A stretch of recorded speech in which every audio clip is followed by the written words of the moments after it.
Rawteur. Even after streaming took over your television, people still talk about Nielsen ratings like they're the gold standard. But what if I told you that entire system was never all that accurate to begin with? You'll hear headlines like most streamed show of the week according to Nielsen, and it sounds official, like the truth. But that trust, it was built on an illusion from the very beginning. Nielsen started back in the 1950s when there were only 3 major networks and your TV had like 5 or so channels if you were lucky. Back then, measuring a few thousand families across the US kind of worked. It was a simpler ecosystem, fewer shows, less fragmentation. But even then, it wasn't great. See, the core idea was track a statistically representative sample, then use that to project what the whole country's watching.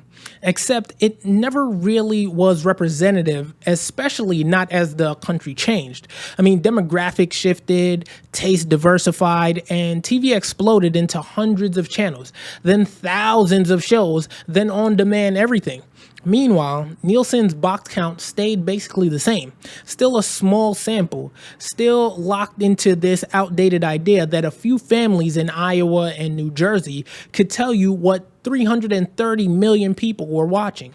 And even the way they defined watching was bizarre. Like, if the TV was on and tuned to the right channel, that counted, even if nobody was in the room.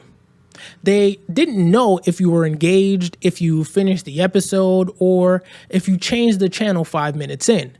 The data was blind to intent. It just knew the TV was on. Advertisers, however, didn't care. They were sold on eyeballs, or the illusion of them. If a network said 20 million viewers tuned in, it didn't matter if 5 million were in the kitchen making popcorn. The number was big. It sounded good, and that was enough to keep the money flowing. And networks, they figured out how to play the game.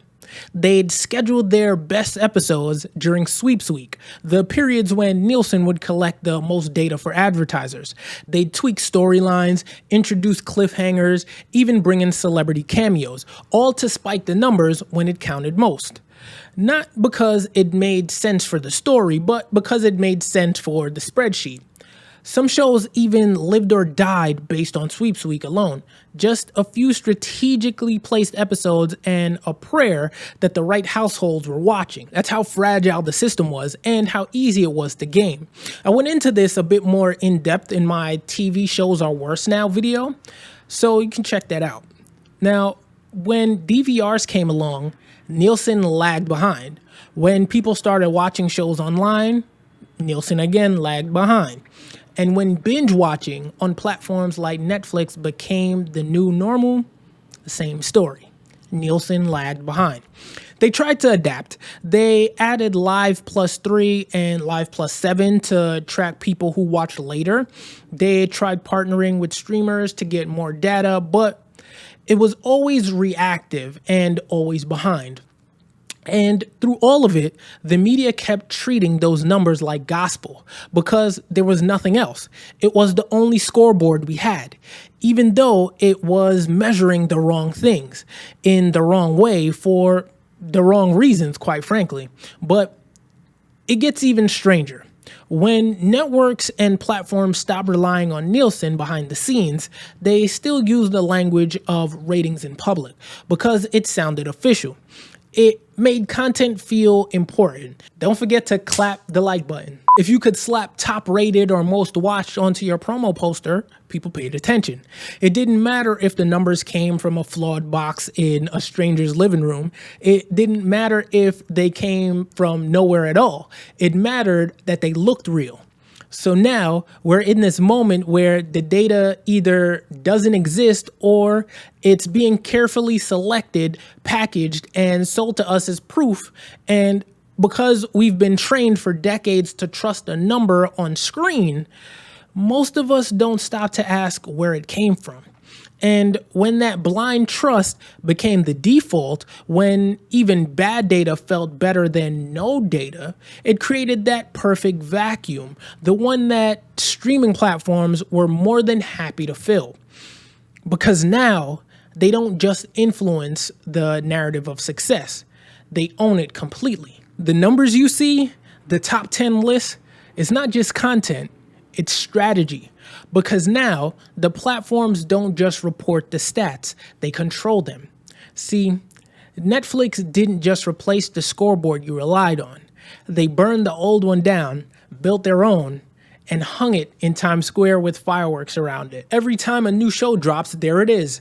#1 in the US, top 10 worldwide, most watched series of all time. And people eat it up because we're wired to respond to that. If it's a hit, we assume it must be good. If everyone's watching it, we don't want to miss out. FOMO has replaced curiosity. Perception has replaced judgment. But here's what nobody tells you.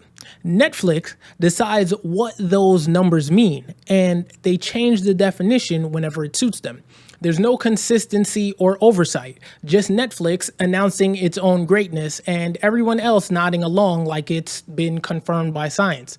And they're not alone. Disney Plus does it, HBO Max does it, Amazon Prime does it, as I proved at the start. They all have their own internal systems with their own top 10 charts, and not a single one of them is independently verified. The only data we get is what they choose to release.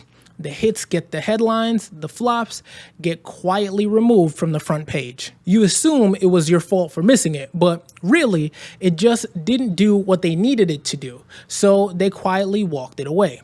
I mean, I can personally think of Black Summer. If you were a fan of Z Nation and you were a fan of Black Summer, where is Black Summer?